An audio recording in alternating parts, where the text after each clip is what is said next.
K Shivakumar ಹೇಳಿದ್ದಾರೆ, ಸಿದ್ದರಾಮಯ್ಯನವರು ಹೇಳಿದ್ದಾರೆ. ನಮ್ದು ಏನಿದ್ರು ಕೂಡ ನಿರ್ಧಾರಗಳು ನಮ್ಮ ಮಟ್ಟದಲ್ಲಿಲ್ಲ. ಹೈಕಮಾಂಡ್ ಏನು ಹೇಳಿದ್ರೆ ಅದಂತ. ಸೊ ಹೈಕಮಾಂಡ್ಗೆ ಇಬ್ಬರು ಒಪ್ಕೊಂಡಿದ್ದಾರೆ.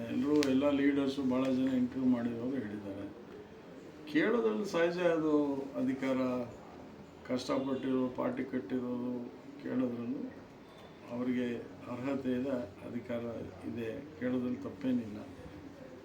ಮತ್ತು ಸಿದ್ದರಾಮಯ್ಯನವರು ಒಳ್ಳೆಯ ಸೇವೆನೂ ಮಾಡಿದ್ದಾರೆ, ಒಳ್ಳೆಯ ಕೆಲಸನೂ ಮಾಡಿದ್ದಾರೆ.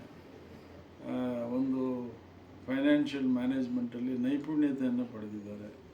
ಮತ್ತು ಇವತ್ತು ನಮ್ಮ ಪರ್ ಕ್ಯಾಪಿಟ ಇನ್ಕಮ್ ಇಡೀ ದೇಶದಲ್ಲೇ ನಮ್ಮದು 2 ಲಕ್ಷ ದಾಟಿದೆ. ಪ್ರಥಮ ರಾಜ್ಯ ನಮ್ಮಲ್ಲಿ ಪರ್ ಕ್ಯಾಪಿಟ ಇನ್ಕಮ್ 2 ಲಕ್ಷ ದಾಟಿರೋದು. ಬೇರೆ ರಾಜ್ಯಗಳು ಎಷ್ಟೇ ಶ್ರೀಮಂತವಾಗಿದ್ದರೂ ಬಡವರು ಎಲ್ರಿಗೂ ಸೇರಿ ಸಮಾನವಾಗಿ ಇನ್ಕಮ್, ವಾರ್ಷಿಕ ಆದಾಯ ಜಾಸ್ತಿ ಇದೆ. ಇದು ಅವರ ನೈಪುಣ್ಯತೆ ಅಂತ ಹೇಳ್ಬೋದು. ಮತ್ತು ಇವತ್ತು ಭಾಳ ಟೀಕೆ ಮಾಡಿದ್ರು ವಿರೋಧ ಪಕ್ಷದವರು. ಭಾಗ್ಯಗಳಿಂದ ಏನಾಯಿತು? ಭಾಗ್ಯಗಳಿಂದ 4 ಕೋಟಿ ಜನ ನೆಮ್ಮದಿಯಿಂದ 2 ಹೊತ್ತು ಊಟ ಮಾಡ್ತಾರೆ. ನೆಮ್ಮದಿಯಿಂದ ಇದು ಏನು ನಮ್ಮ ಮಹಿಳೆಯರಿಗೆ 2,000 ಒಂದು ಹೆಣ್ಣು ಮಗಳಿಗೆ ಬರುವಂಥ ಕಾರ್ಯಕ್ರಮ ಸಕ್ಸಸ್ ಆಗಿದೆ. ಫ್ರೀ ಎಲೆಕ್ಟ್ರಿಸಿಟಿ ಚಾರ್ಜ್ ಇದೆ, ಎಲ್ಲ ಅನುಭವಿಸ್ತಾ ಇದ್ದಾರೆ. ಇದೆಲ್ಲ ಟೀಕೆ ಮಾಡೋದ್ರ ಅರ್ಥ ಇಲ್ಲ. ಬಡವರಿಗೆ ಶಕ್ತಿ ತುಂಬುವಂಥ, ಅದಕ್ಕೆ ಟ್ರಿಕಲ್ ಡೌನ್ ಎಕಾನಮಿ ಅಂತ,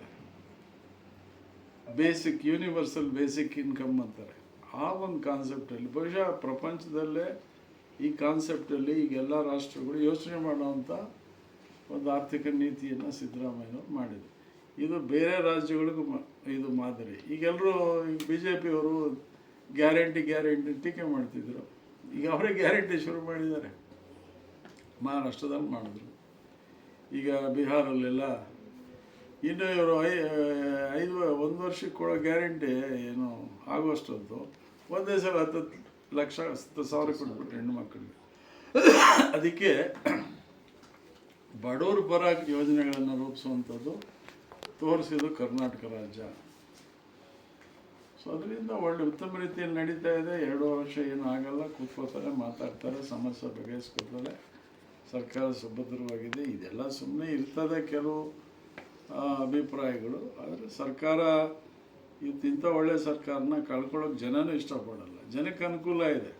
ವಿರೋಧ ಪಕ್ಷದವ್ರು ಟೀಕೆ ಮಾಡ್ಬೋದು, ಜನಕ್ಕೆ ಅನುಕೂಲ ಆಗಿದೆ, ಮುಂದೇನೂ ಮಾಡ್ತಾರೆ. ಸೊ ಅದರಿಂದ ಇಬ್ಬರ ನಾಯಕತ್ವ ಮುಂದುವರಿಯುತ್ತದೆ, ಒಂದು ಅಂಡರ್ಸ್ಟ್ಯಾಂಡಿಂಗಲ್ಲಿ ಹೋಗುತ್ತೆ. ಇದರಲ್ಲಿ ಅಂತ ಬಣ ಗಿಣ ಅಂತ ವ್ಯತ್ಯಾಸ ಇದೆ.